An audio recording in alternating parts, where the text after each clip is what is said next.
welcome back to another exciting episode of the show. I'm so happy to have you guys here today. It's a brand new day and another brand new episode as always. And I remain your host, Darlington. Remember, this podcast is designed to help you start thinking differently and help you start taking control of your life. Today's guest is Debbie Longo, an executive behavioral coach and founder of Life in the Bloom NY and INC. With more than 24 years of coaching experience, Debbie helps executives, entrepreneurs, and leaders understand one powerful truth. Lasting success isn't just about having the right strategy, it's about developing the right behaviors. Through her work, she helps clients improve communication, strengthen leadership, and build healthier workplace cultures, and create measurable, sustainable results in both business and life. Debbie, welcome to the show. Thank you very much for having me. I appreciate it. Okay, so Debbie, executive behavioral coaching is a term many people haven't heard before, particularly myself. I have not heard about it before. So, what is this term and how does it differ from traditional executive coaching? Well, there are a lot of things. First of all, like you had mentioned that I'm an executive behavioral coach, and I work with business owners and executives mainly. And there are a lot of things that come up initially, why people are having issues with their business, or maybe just, like an executive that is having, problems or issues at his position in his company. And these things, any negative thing that a business owner or executive produces decreases sales and profits. That's the ultimate conclusion. Now, there's 100 things that happen in between that time, but we don't want it to get to a period where that actually happens, where the company is literally at its bottom. And so that is one of the reasons why I help, especially executive and business owners. I'm really a life coach too. So I can, pretty much do, help anybody, with pretty much any situation, because I have so much experience with this. And we want companies to be successful. We don't want them to, have a bottom, go bankrupt. And all of that creates a lot of problems. And also, if they're on the stock market, then it's just not good. It's not good for the company. So that's basically the spiel. Okay, thank you so much, Debbie. So, my next question for you is this. You often say that behavior has a greater impact on results than strategy alone. Why is behavior such a powerful predictor for success? Right. And just like we were mentioning, that is the reason why the what we were just talking about, and because what happens is that when I produce any type of negativity, whether it's fear or control or anything, manipulation, and when I do that to my employees get influenced by that. And then a lot of times they're going to pass it around, to other employees or whoever they're talking to in the company, whoever they're associating it with. And ultimately, that's never going to be good for the company. And things can happen where employees start to quit. They start to say, I can't work here because, and they would just make an excuse as to why they don't want to work there. And a lot of times the business owner never really finds out because they're just blaming the employees. They're saying this person quit because of this reason, and then I had to let this person go, because of, they were being, nasty to the employees and the customers and different things. And the business owner doesn't look at themselves, and they don't say that maybe my behavior, could potentially be causing part of this problem as to why a lot of, employees are quitting, different things like that. I'm just using this as one example. I mean, there's a million examples, right? And that's how a company becomes successful, when everybody changes their behavior, but it starts with the business owner and the executive, or, whoever's running the company. Okay, so you are saying that behavior is a major is a major role plays a major role than strategy. There are a lot of things that I can do to change my behavior and to not have all of these things happen to my company, everything that we've been talking about. And when I do these things, not only is my company going to be successful, right? I'm going to be successful in my home, everywhere that I go. When I go to the store, when I talk to my neighbor, anything social I do, right?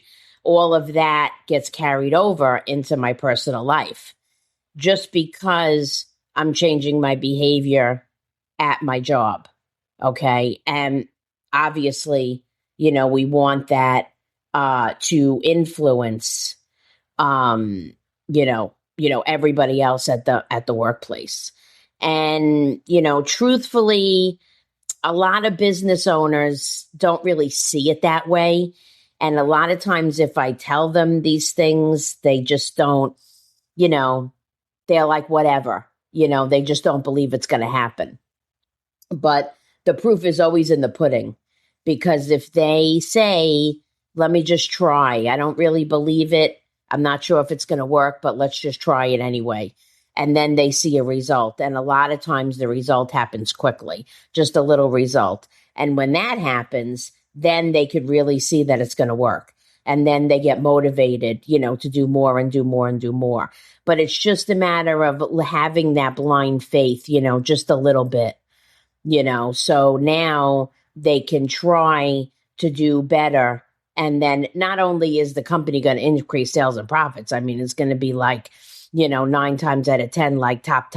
I mean, I've been doing this. So this is what happens a lot. I'm just saying it's not necessarily going to happen with everybody, but this is my experience, most companies that I've worked with. And, that's just really, really it in a nutshell. That's just really, really how it works. But it's really going to depend on the business owner and executive, if they really want to look at themselves and they really want to change. Okay, thank you for maybe. So moving on, in your experience, what are the most common leadership behaviors that prevent otherwise talented people from reaching their full potential? Yeah, so there are a lot of examples of this. And, some of them I had just said, controlling, manipulation, different things like that. And when a business owner or an executive tries to do these things, then not only are they influencing the employees, but the employees are going to copy them, and then the employees are going to act out. And that's going to create a whole snowball full of problems and issues for the company. And then anything at that point can happen. And like I say, there are so many examples of this. I'm just using this one example. There's fear, denial, I mean, there's tons of things that a business owner can experience, and they could become like that, and there's a common scenario too, where, the company does really well for a few years, and then it doesn't do that great, like 1 year. And that now the business owner wants to try to control the employees because they don't understand why they declined for 1 year. So now they think that because they can control the way that the employees act and behave and produce and everything, and that will increase the sales and profits for that year, just like they did like 3 years before. And that's not how it works. And that just makes the company have a bottom also, because it just these are things that are really, really big issues, and they're very common. They really are. And think about your job.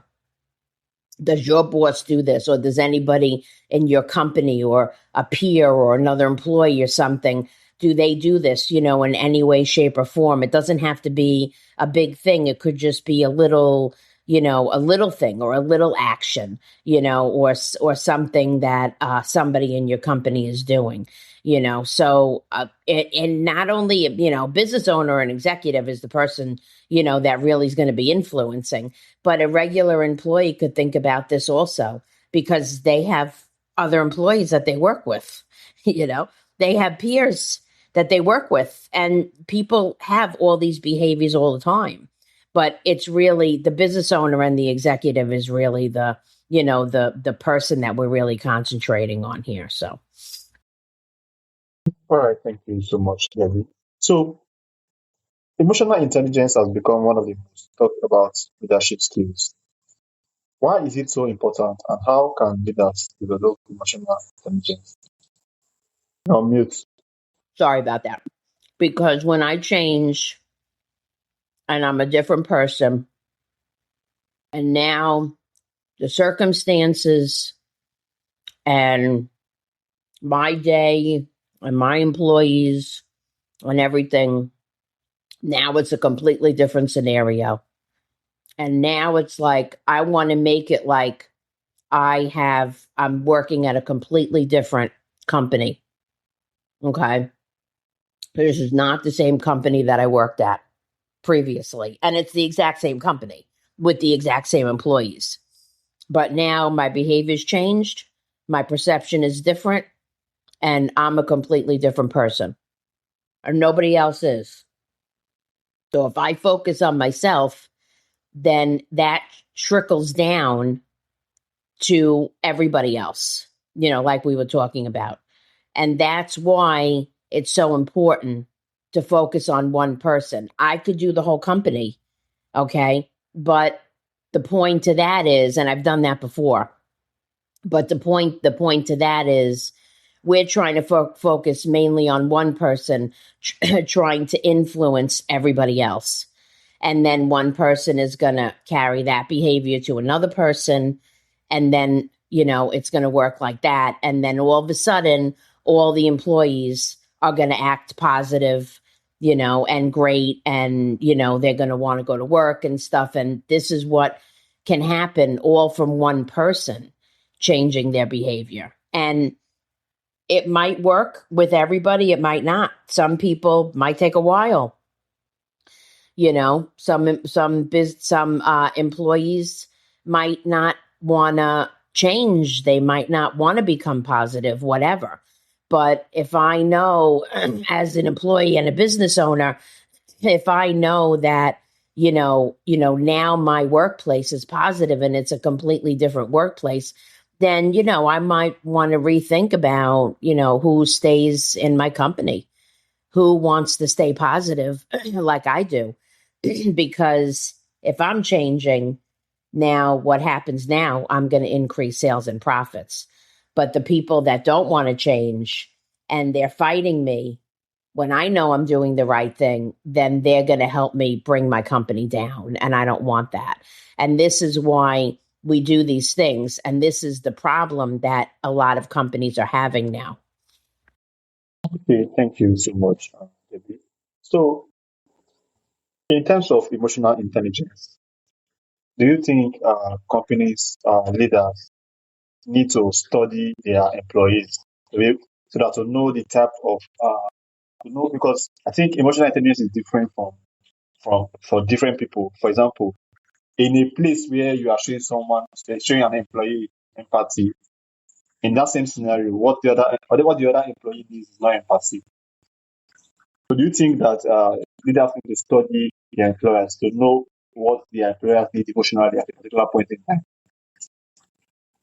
Well, like I said, the employees play a very interesting part. And I remember one time I was working with somebody and this actually happened. And everybody changed except for a few people.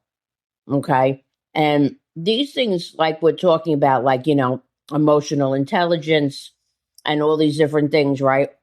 They all tie in together. They should be treated separately. Each, like control, manipulation, all these different things, right?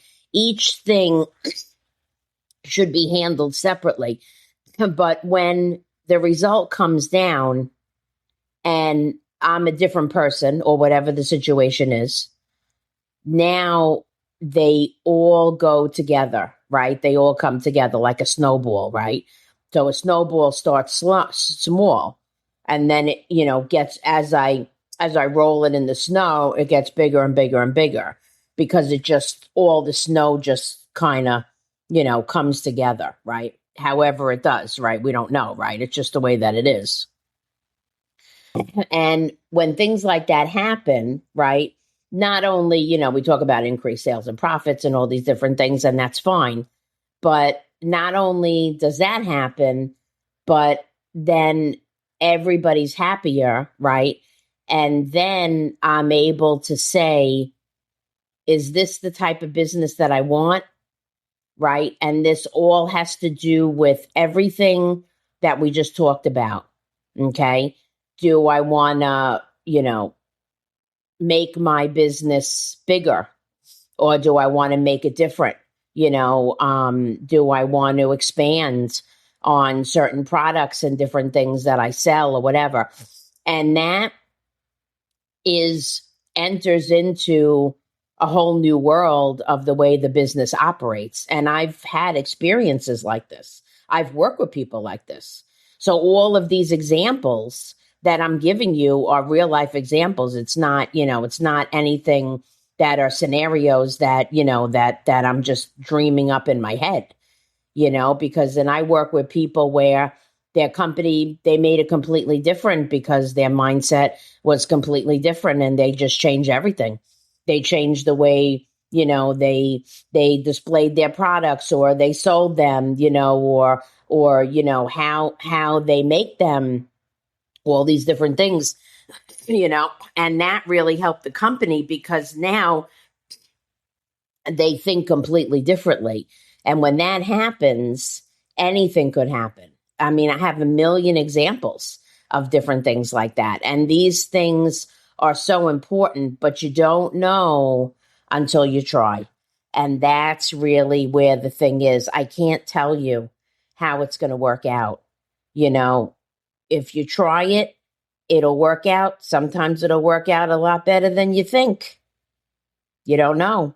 Maybe it won't, but you don't really know until you try. So, I urge anybody who is in any type of business or whatever just to have some willingness and an open mind, just to say, if I just change and if I, want to change one little thing, then it's good. It'll be better than, not doing anything.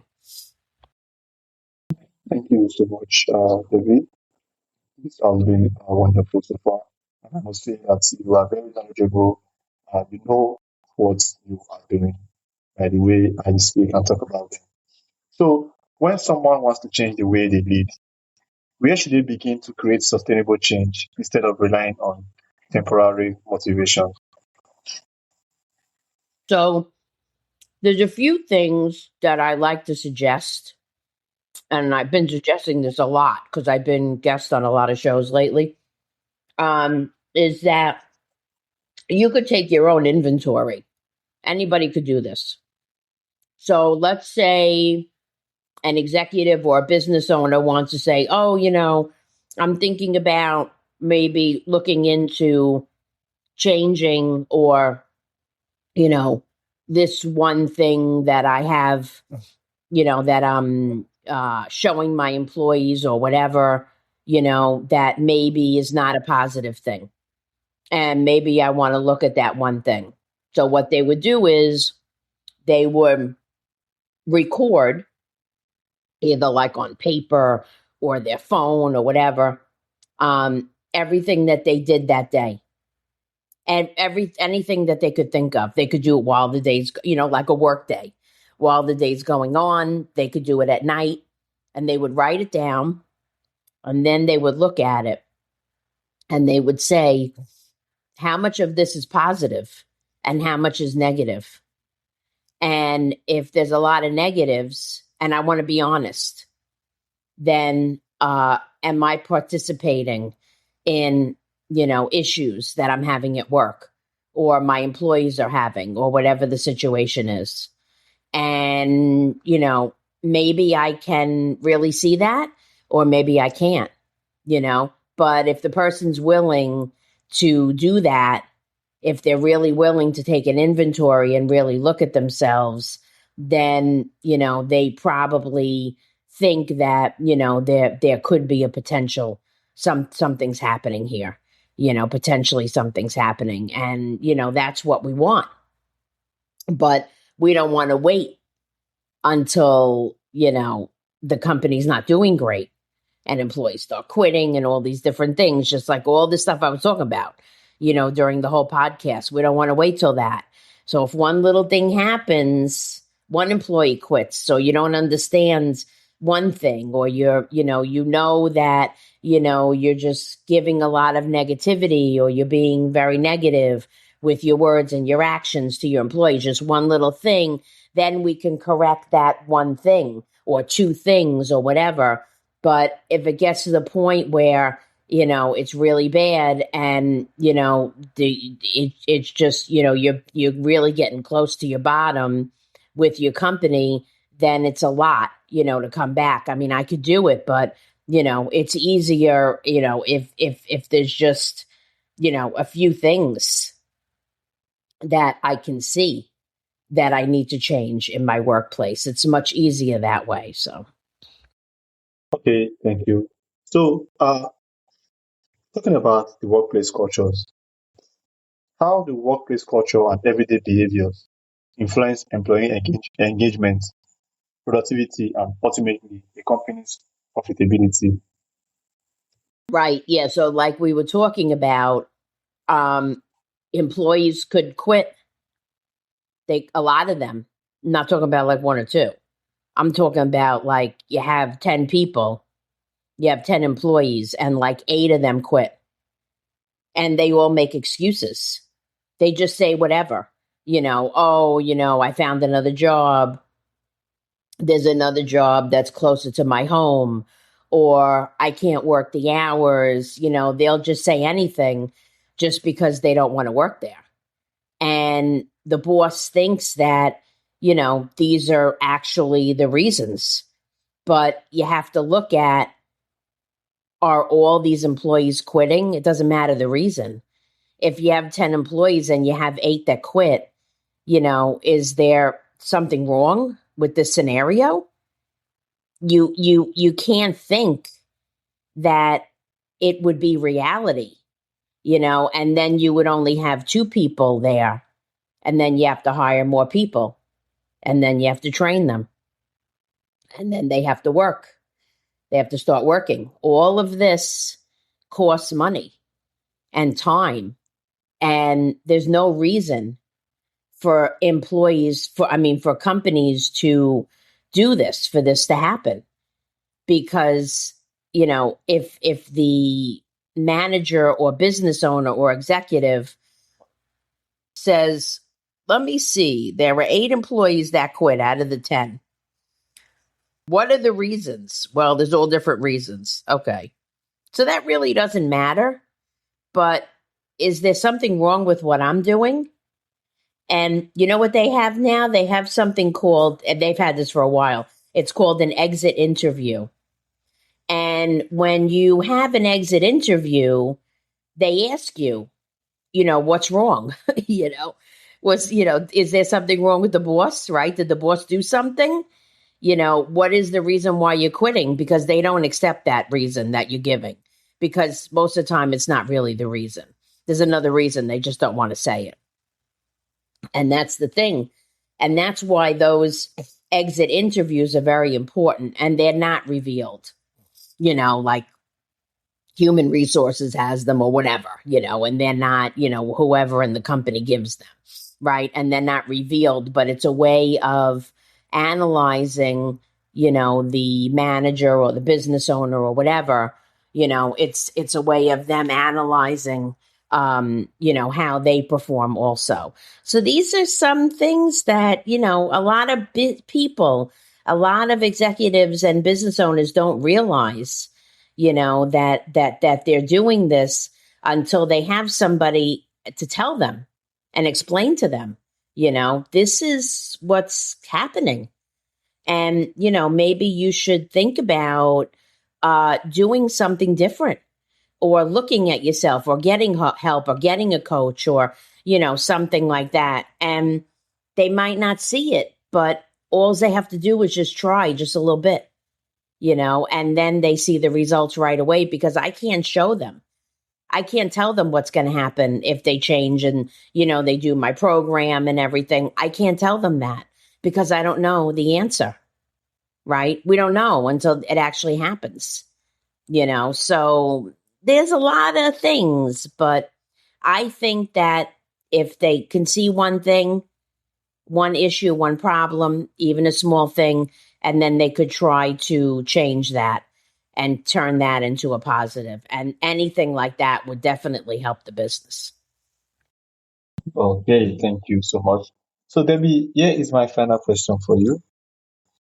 If someone listening right now wants to become a more effective leader, starting from today, what are the few practical habits that they can begin implementing immediately? A few habits, positive habits. Yes. I mean, there's so many examples of this. There was some that I was mentioning, but they wouldn't really know, because if somebody is a business owner, executive, especially, really anybody, but is sitting in negativity, they wouldn't really know what the positive habits are.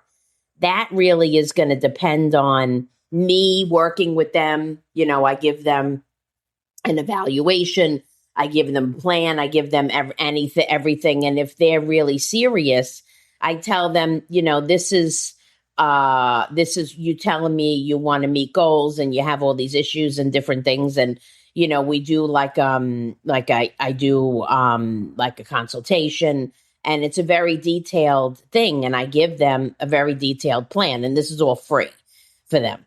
And they're not going to be able to do anything with the plan or whatever. So then I give them that, and I explain to them, what their issue is potentially, and how I can help them, and maybe what the result is going to be, different things like that, right?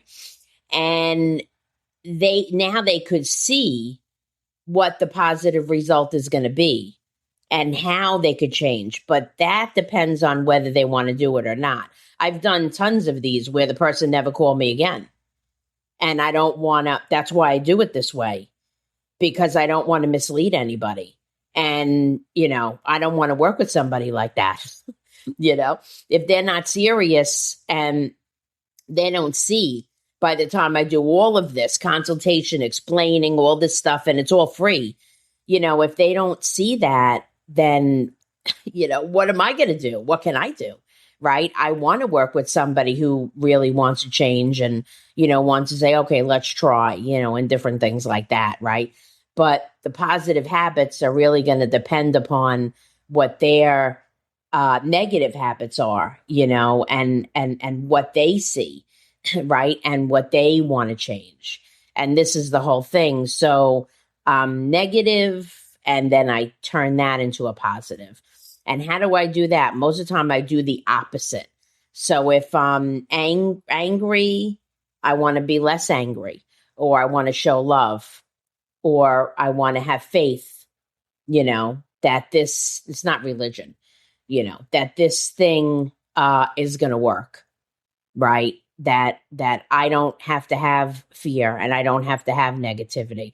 So it's a kind of a complicated question. I mean, it's not complicated, like, I can't answer it, but it's just more of a detailed thing that, it really depends on the situation. Okay, Debbie, thank you so much.